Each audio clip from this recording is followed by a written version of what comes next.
Hello and welcome to potentially the worst sewing video you've ever seen.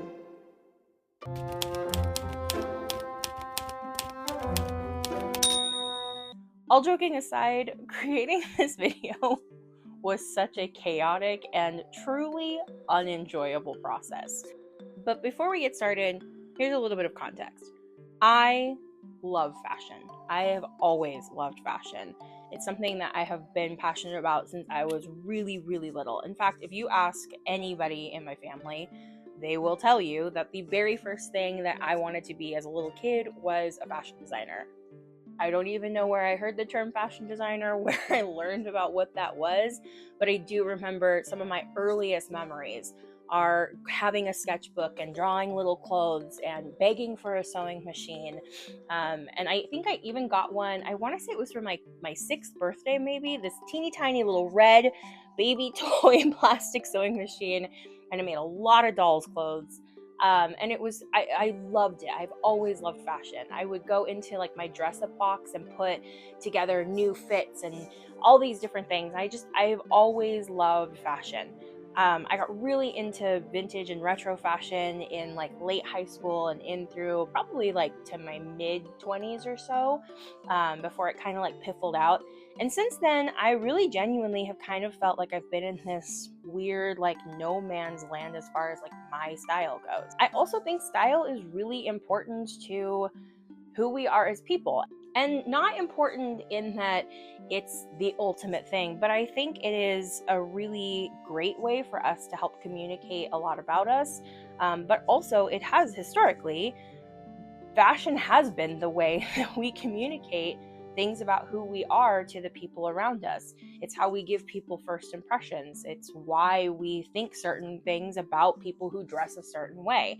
And whether those things are justified or right or wrong, it still is something that communicates a lot about us. And I think it can be a really empowering thing.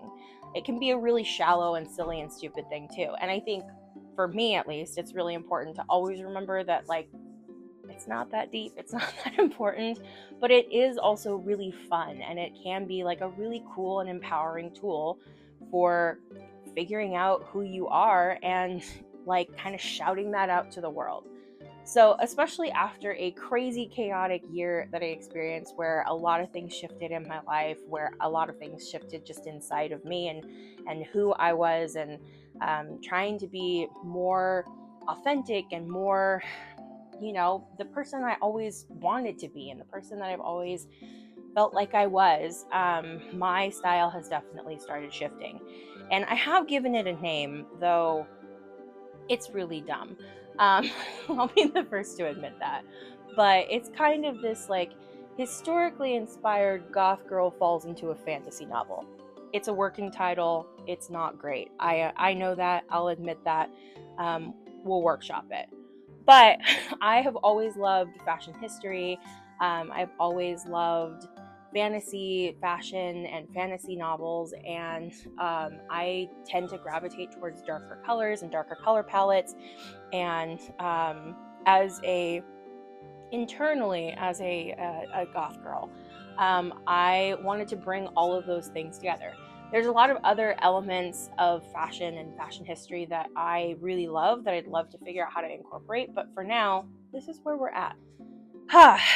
So with all that said, I have been slowly changing over my wardrobe. Now, I taught myself to sew when I was, well, aside from making really terrible doll's clothes when I was a kid, I did take a sewing class in high school, and I made one circle skirt that was bright orange with white polka dots. And I don't know who let me make that choice. Probably my mom. Thanks, Mom.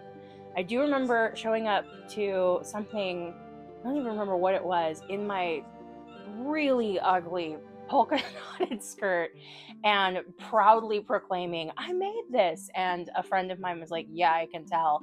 And I think that really was a huge blow to my ego. And so I don't really think I picked up any, other than like minimal hemming or sewing a button on or whatever. I don't think I really touched a sewing machine again until I was in my very early 20s. I think I bought my own sewing machine when I was about 21 or 22, and I literally taught myself to sew like sitting on a floor, hunched over like a troll, like pushing fabric through this thing. A lot of people have always asked me to teach them how to sew.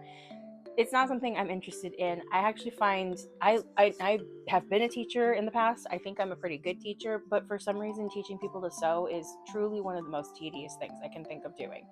And I do plan on doing some tutorials here and there.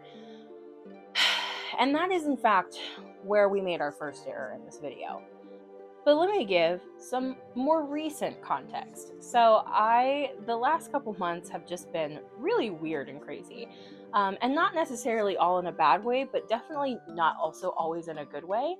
My mental health took a pretty big tank. And it was pretty rough there for a while. And I have this hard and fast rule that I have learned over the years that I do not do any sewing when I am not in the best or even a good or decent mental health state. Just because I tend to rush, I don't end up liking the outcome as much as I would if I had taken my time. I'm more interested when I'm in that headspace of like the instant gratification, which sewing is not instant gratification. I want those things to look nice. I don't want them to look homemade or, to look bad. But when I'm in this, kind of like a negative or a darker, gloomy, whatever headspace, I'm like, all I want is something that feels good, and I want to create something, and that means I'm going to do it sloppy. So I broke that rule. That probably was actually my first mistake. And I decided, you know what? I really want a skirt. I'm going to make myself a new skirt. So I set out to make a tutorial on how I make my basic several pieces of rectangular fabric skirts. They're very easy to do. And I do not know why, but everything that could go wrong did go wrong. I do know why. It was because I just wanted it done. I wasn't in the greatest headspace.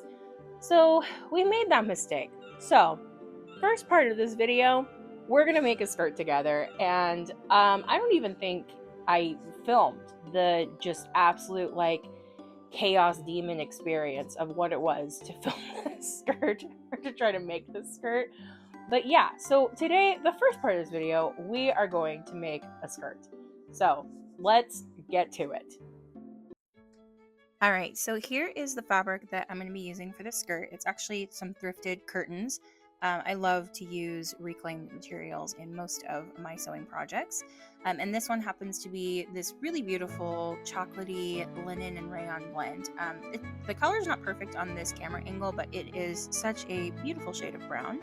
So yeah, so I got to use these, and I actually have way more of this fabric left, so I'm excited to use it for another project.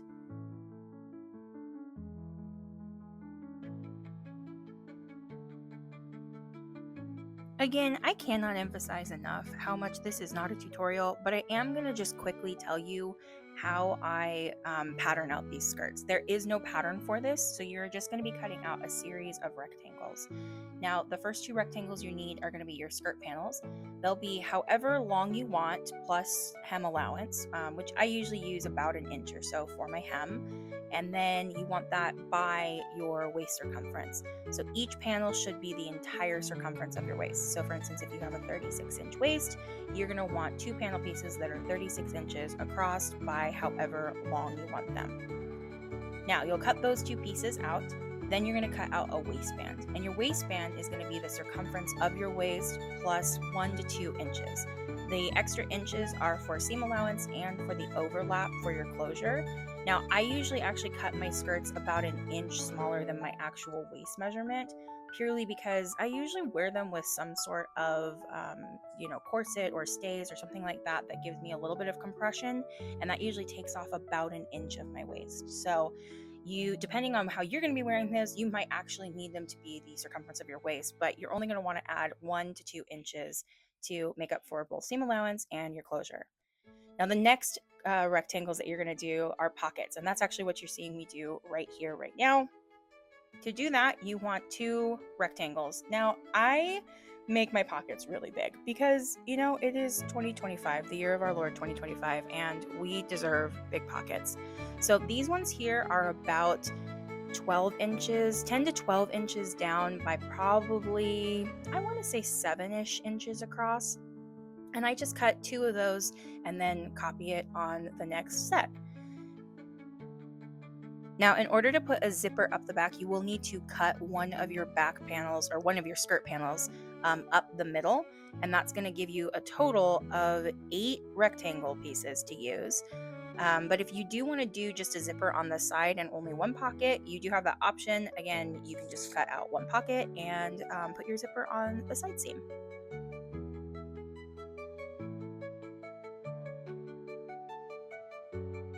Now, what you're about to witness is me realizing I have run out of matching thread, and it is 9 o'clock at night, which means I have to go to Walmart to find matching thread, except Walmart didn't have matching thread. So I found this other thing that was sort of close, and I think is just top stitching thread, but I've never used a spool of thread like this before. I didn't care. I did get a Diet Coke on the way home. Since then, I have given up soda for Lent. Soot.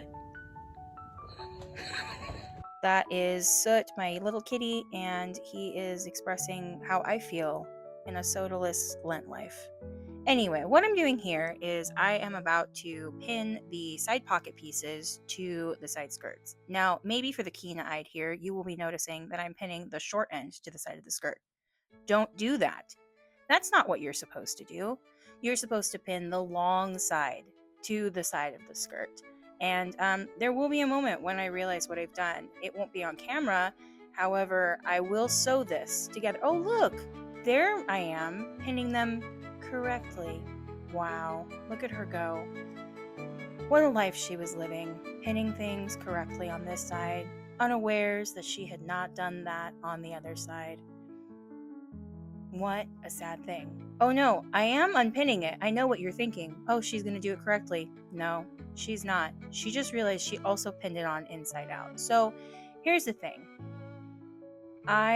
It was too late to be sewing. I'm going to be honest. That's what was going on. I shouldn't have been doing this. Not at this hour. And look, she's going to actually stitch it down. Also, if you notice a really gnarly looking scratch on my hand, that was from a cat who did not want to be picked up. But yeah, so now I am stitching down the side of the skirt to the pocket piece.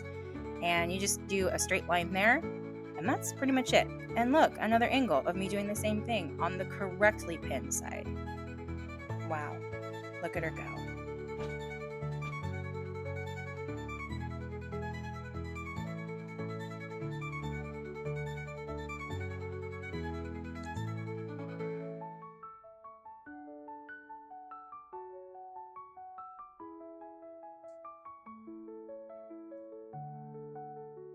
Once you have your pockets sewn to the sides of your skirt, hopefully going the correct direction, you are just going to iron down those side seams. Because of the way that I put my skirts together, I iron both sides to the pocket. So you'll press that open and just make sure that it lies nice and flatly.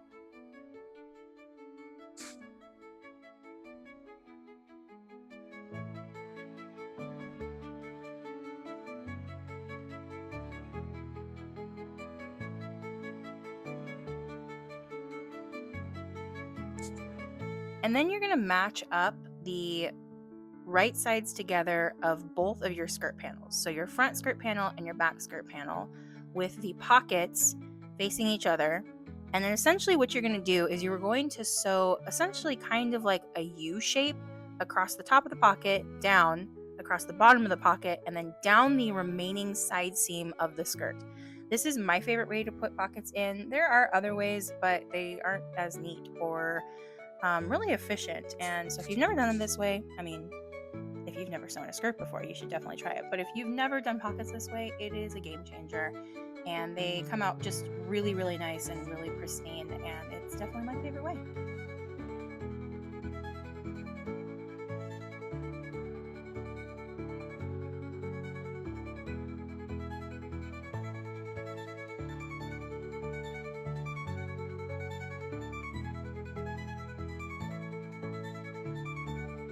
And here for your viewing pleasure is an angle I thought looked really cool when I was shooting it and doesn't look as cool since you can't really see what I'm doing. But this is me sewing the pockets together in that little U shape that I mentioned, and then you sew down the remaining side of the skirt seam.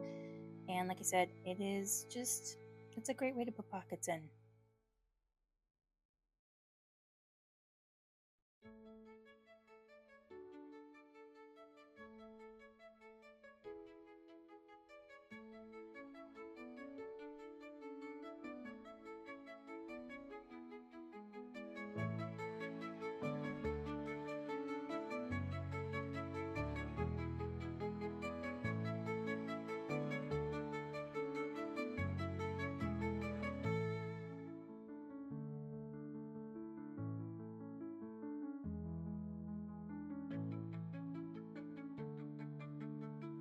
Okay, so the next step after you've done that on both side seams is to stitch up the back of the skirt to put your zipper in. Now, please ignore whatever my hands are doing because I am talking. Oh yeah, that's when I stabbed myself with a pin.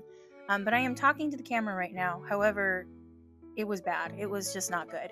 So I pin from the bottom up to where my zipper ends. I like to use metal vintage zippers.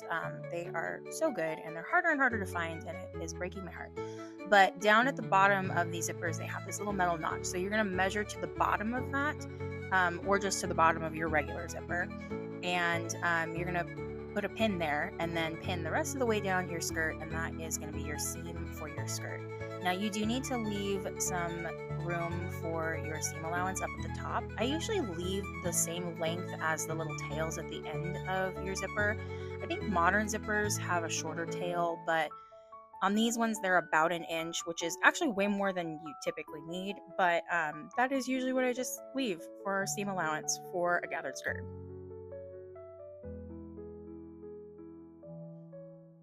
Also, I'm pretty sure I was filming this around like 2 a.m. and I was so exhausted, and I don't know why I was keeping going because I should not have been. So, when you're about to see the sad state of my face as I mumble, I don't want to do this, it's because I didn't want to do it because it was so late and I was so tired. Go to bed. But bed I did not go to, and instead I put my zipper in. And do you want to know what I did? I put it in wrong. I had to put the zipper in 3 separate times because I put it in wrong. Every single time, including the final time when I said, you know what? This is good enough.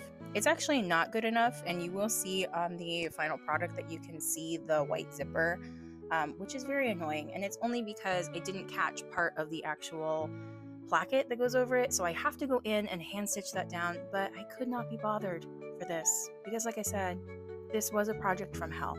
I didn't like it. Oh yeah, here's me seam ripping. Actually, this is me seam ripping the zipper open, which is a really cool vintage technique that they show you how to do on zipper. There you can see a little bit how I didn't catch the side, but anyway, on vintage zipper packets, like the packaging for them, they have this really cool instruction on how to do these sewing or these zipper plackets, and I've never seen them broken down like that in modern tutorials. So yeah.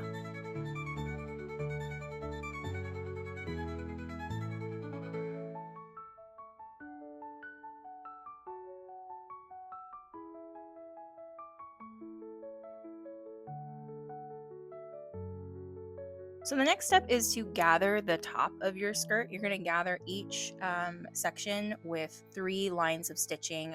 Usually people will recommend 2, but I prefer 3. I just feel like it gives you more control. But you're about to see me have a mental breakdown because I had sewn the first 2 with the wrong stitch length, which is a bad thing because that means you can't pull it. And there we go. That is me realizing that I just have to take out everything I just sewed. And I'm debating whether I want to continue on this project or living nothing. So here I am cutting out some interfacing for my waistband. And yes, I do realize that it's giving Kendall cutting cucumbers. But anyway, interfacing is just a fusible, sometimes it's not fusible, thicker, kind of sort of almost like paper-like fabric consistency that's adhesive on the back, and you iron it onto your fabric and it just gives it some stability. For most of these waistbands, you should use interfacing. However, you don't always have to, especially if your fabric is thicker. I would not recommend doing that. All right, so the next step is to gather up panels of your skirt into your waistband. Now you are going to leave your seam allowance and your overlap for your closure, which is a button, by the way. That's what I mean by that. And when I have tried to describe this in the past, it just doesn't come out making sense. But basically, you do want to mark on your waistband where the side seams are and where the center front is. That is going to help you to get your skirt in evenly. And then you just, as you can see, I fast forward this because it was like 45 minutes of footage of me doing this. But basically, you're going to pin to your waistband your skirt until it's done. This took forever because this is a really, really full skirt. There's a kitty break. And then once you're done, you get to stitch that down. And your skirt is almost done at that point, which is pretty exciting. The next step is to sew your waistband to your actual skirt. And here you're watching me do that, except I did in fact put the waistband on upside down. So your interfacing side should be the part that you stitch to the outside of your skirt. I didn't do that because, again, it's like 1 or 2 a.m. here, and I'm watching true crime and apparently way too engrossed to care. But then, at long last, it was time, in fact, to fold my waistband over and to stitch that down. And so that is what I am doing here. And yeah, then we were so close to being done. And obviously, this is the next day because I, in fact, needed to go to bed.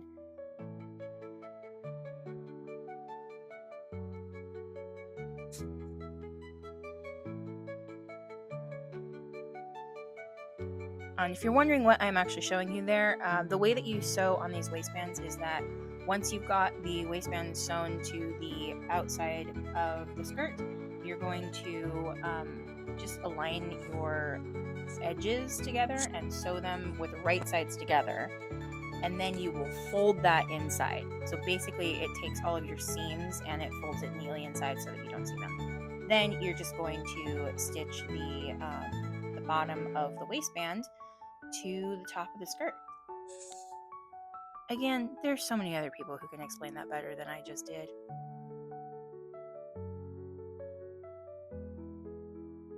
And here we are actually sewing the waistband down. And also, I didn't do a great job on this. I'm just going to be really honest. Don't ever look at this waistband if you see me in real life wearing it. It's fine, but man, I just was so done with this project that I didn't do a great job. And I had to redo a lot of spots too. And that was infuriating because I don't like doing that. But here we are. We're doing it.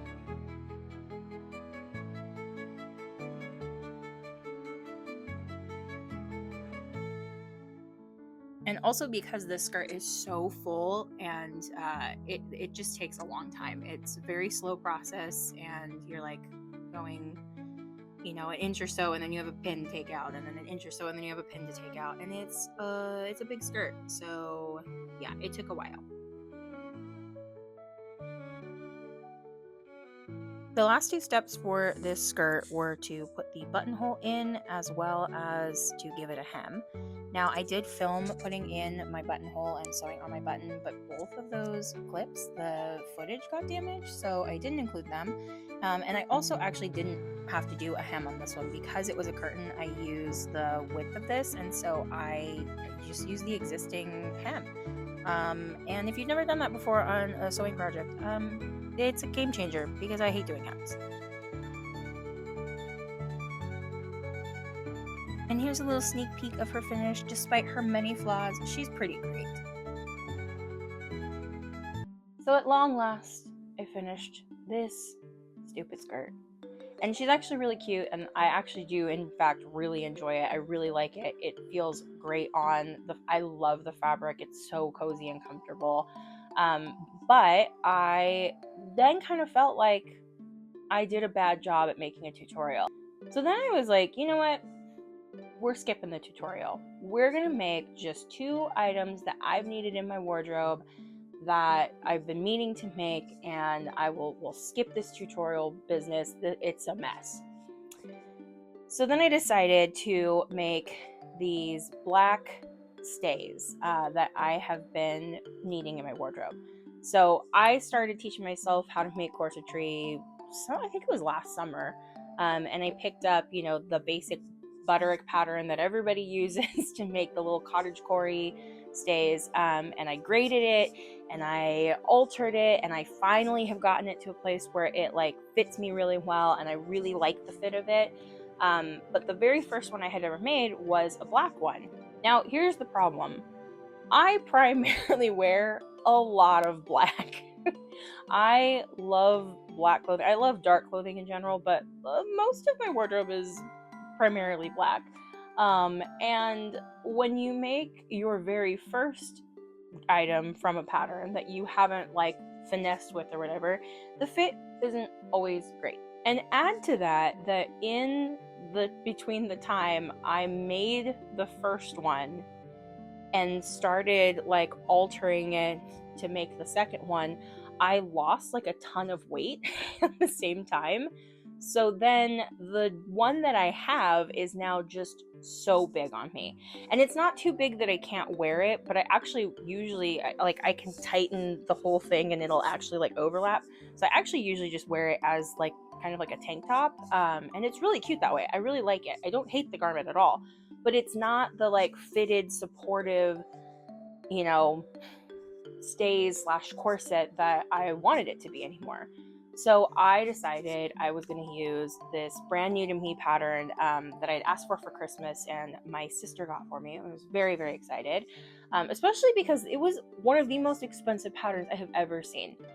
And I'm not going to share like who the pattern is by, because there was a lot of things that really frustrated me about it, and I don't want to. I love this company that I bought it from.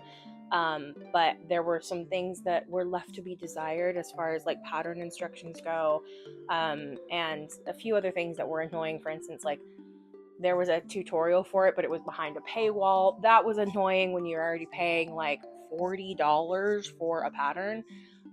So again, all of those things were like not in favor of a pattern already. And I really do actually like the pattern. I made a lot of mistakes on this. Again, it's a brand new to me pattern. I don't know also why I tried to make the very first one that I was ever going to make out of this one also in black, when that's like the thing I was looking for is like something to be a standard. I'm insane. I did make a mock-up though, so that this time that did work out well. But that being said, I did not have a good time making this pattern. And some of that was because of the issues with the pattern and the instructions and the tutorial and all of that stuff.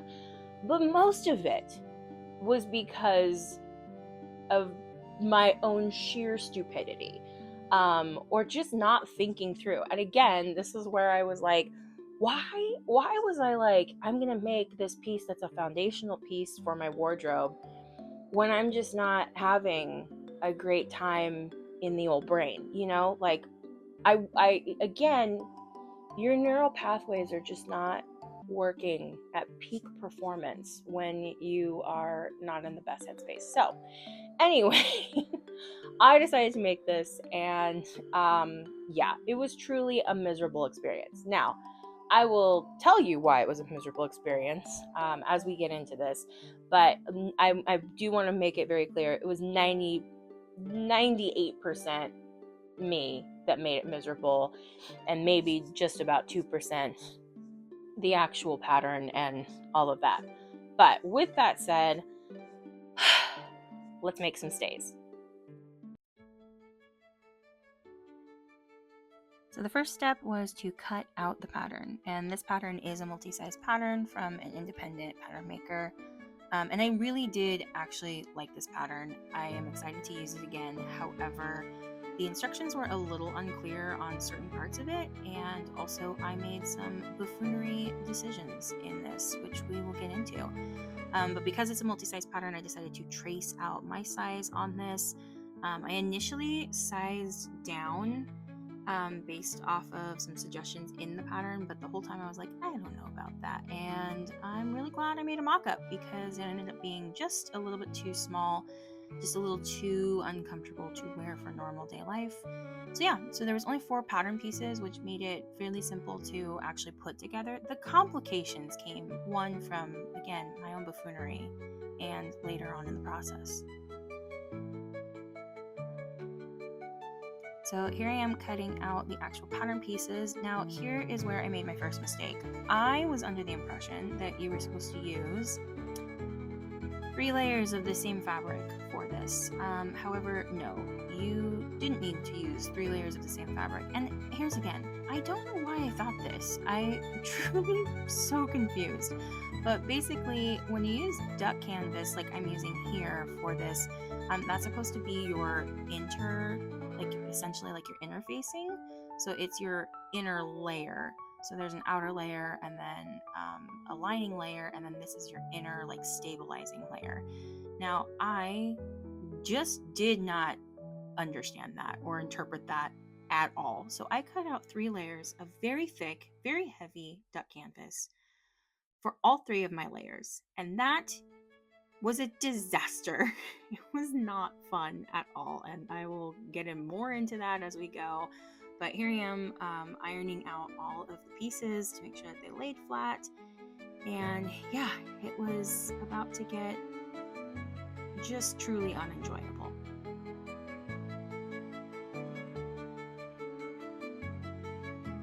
And here is where I started making the first of my buffoon choices. Yes, I am in fact interfacing that middle layer, the layer that's already an interfacing. So now there's not just 3 layers of thick fabric, there's also a layer of a thick stabilizer in there. That was completely unnecessary, but I did it anyway. So I did that to 1 set of every single pattern piece. Oh dear, I don't know why. Now, I have made several other corsets or little stays like this, similar-ish to this, like the one that I'm actually wearing in this clip before, and here I am with the mock-up that I made, and it was just slightly too small, so I had to do some adjusting. I did actually do all that before I cut everything out, but this one really intimidated me, and I'm going to be honest, I think it was the number of boning channels. There were so many, but I ended up taking a couple of days off and then got back to it. I'm using zip ties for the boning here just because they're affordable and they work.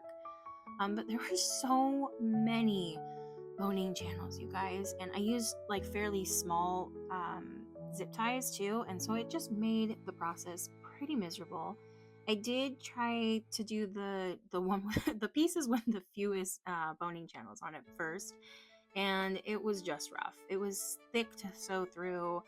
I didn't get the diameter on the width of the boning channels right all the time, so I had to take out a ton of seams in order to get these zip ties in, which I think most of the rest of this footage is me just truly struggling with these zip ties and trying to get them in and trying to measure it properly and stitch all of these channels. And I think in the end, I want to say there's over 70. I don't remember how many, but I counted at one time.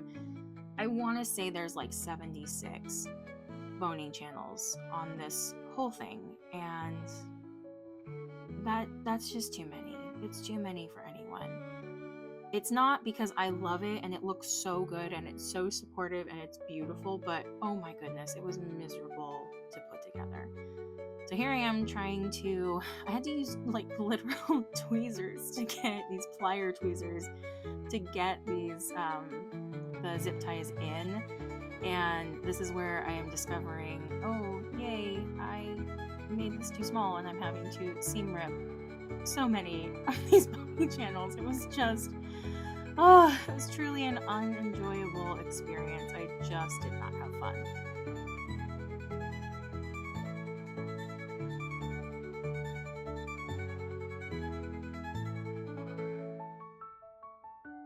I did want to show in real time how long it took to measure and cut out and insert just one of these, and I think this little portion here, I want to say it ends up being like a minute and a half to mark, to cut, to file the ends. You want to file the ends so that it basically doesn't poke through your fabric, although there's so many layers of fabric too and very thick fabric to these stays that I don't know that it would have actually mattered if I had it. But this one had a lot of funky angles, and I think you saw earlier some really teeny tiny little ones, and it was so much. It was so worth it in the end, but my gosh, this was just truly not fun.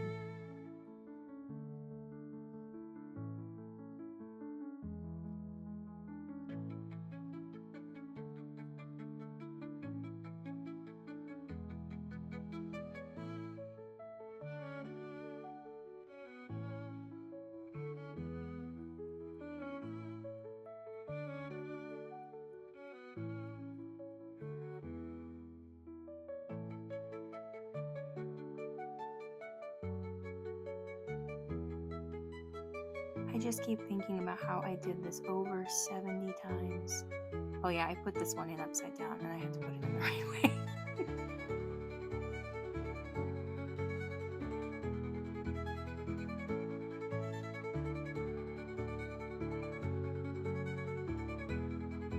The next part is actually usually my favorite part, which is when you get to take a hammer and beat things, which is how you put the eyelets in. However, these eyelets were also truly miserable to work with. They were cheap ones from Hobby Lobby, and man, I got beef with them. But also there was 28 of them to put in, I believe. 28. Not fun. And then here comes the actual worst part, which was binding the tabs. Now, I've made some corsets before, but I've never made tabbed corsets or tab stays. And oh my goodness, this was miserable. I stabbed myself so many times. I don't think I ever pinned it correctly. This bias tape was so terrible and potentially not cut on the bias. Again, I got beef with Hobby Lobby. This truly was the actual worst part of the, actually, this wasn't the worst part. This was the beginning of the worst part. But yeah, so once I had it all pinned, then I had to stitch it together. And I did end up stitching it together by machine, but there was so much cursing that I didn't bother to include it in this footage. But yeah, this is the actual death trap that this looked like once I was done pinning everything. Oh my goodness, truly awful. But I did machine stitch around all of those. But unfortunately, because of the way that this came together, I had to hand stitch the underside. Now, I don't love hand stitching. It can be really therapeutic, but this was, again, truly awful. And if you ever see me out in public and I'm in these, please, for the love of all that is good and holy in this world, do not look at all at the binding on the bottom of these stays. They're truly so bad. It's some of the worst sewing I've ever done, but I was able to catch up on a bunch of YouTube videos. There was actually 3 different sections of me doing the hand sewing, and it ended up taking, oh my gosh, probably close to 3 hours just to do this. So, but once they were done with that, these bad boys were done. They took me over 2 weeks to complete, mostly because I was really overwhelmed, but I have to admit, I really love them.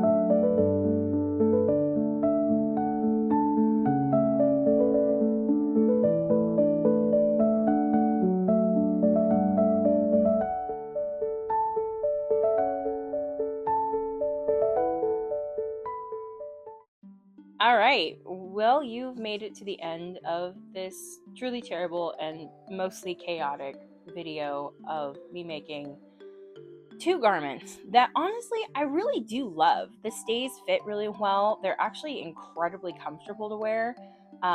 There's a few adjustments that I do want to make on my next pair, but this pair is great. I will never make anything with 3 layers of thick canvas ever again. I will never hand sew through 3 layers of thick canvas ever again. That was so truly miserable. I think my fingers are still bleeding from that. Oh my gosh, it was awful.